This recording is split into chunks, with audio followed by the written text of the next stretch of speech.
Welcome to ABC, Adult Bible and Catechism, an educational and faith formation offering of Good Shepherd Lutheran Church of Bismarck, North Dakota. Well, welcome, folks, to our Adult Bible and Catechism for this week. And this week we're looking at, in the Bible, the Gospels, and in particular the Gospels of Mark and of John, and that is because those are the Gospels we have been using this year. The Gospels are those stories about the time of Jesus' earthly existence, and each of the Gospel writers writes their story a little differently because they're writing to different audiences and such, and people will often ask, well, why are there four Gospels? Why not just have one Gospel?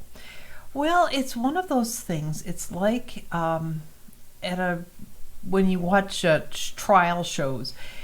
If witnesses agree too much, there has a tendency to be, you should get suspicious that there's, if they tell the story the same way. But if they tell the story in a way that it feels personal, it feels like they are telling their story, and the facts coordinate, then that's a true witness. And that's what happens with the Gospels.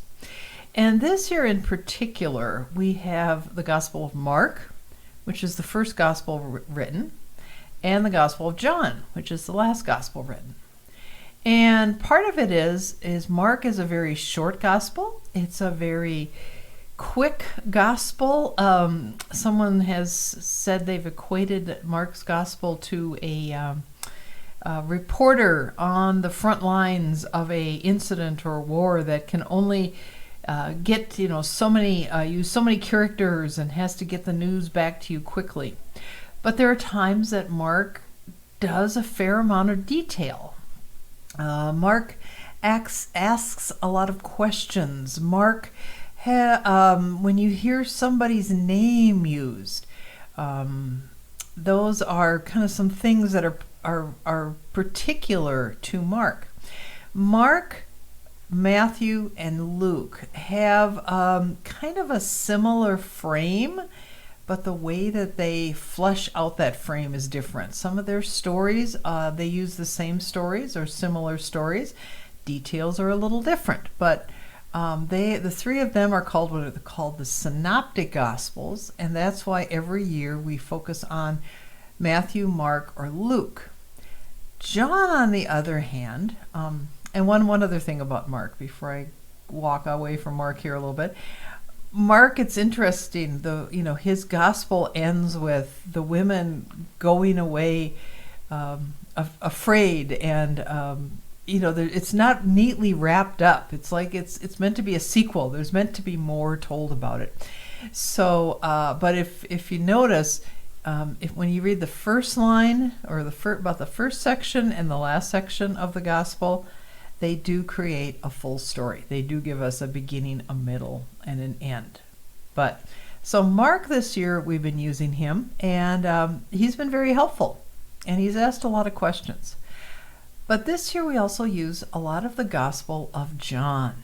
John is the last Gospel written. John wrote his Gospel a little different. He kind of went, guys, you wrote all these great stories. That's wonderful. I'm going to pull out some other stories. I'm going to tell my story a little differently.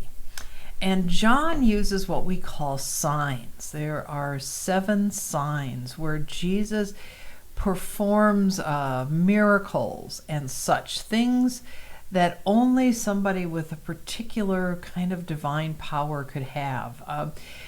The water into wine at the wedding, the feeding of the 5,000, the walking on water, the raising of Lazarus. Those are some of the signs that point to Jesus being the Messiah. In Mark's gospel, the question is asked, where did you get your authority? Who are you? And in a way, John's gospel answers that question for us this year. So we go along with Mark and we get to a point where we're like, oh my goodness, what's going on? And then we seem to go into John's gospel, and John, to a certain extent, clears things up, but then creates more questions. And John's gospel, it's his beginning goes all the way back to creation, all the way back to the very beginning of the Bible. He says, in the beginning was the Word, and the Word was with God, the Word being Jesus. And he uses just some wonderful conversations and just tells the story a little differently. John does not have a communion story. He does not talk about the Last Supper, but he talks about the washing of the feet, how the disciples are to be an example. And Jesus has some beautiful prayers and longer speeches and long prayers in John's gospel. So we just have a different perspective. So this year in our rotation, I like to call it Mark John, because we have the beginning, Mark, who brings forth a lot of questions, ends his gospel kind of, what's going to happen? And then John, who goes all the way back to the beginning, and at the end of his gospel, we see we see the resurrected Jesus. We see the disciples being sent out, the giving of the Holy Spirit. It's like a complete package. So this year, Mark and John have been our conversation partners in worship, and they have complemented each other well.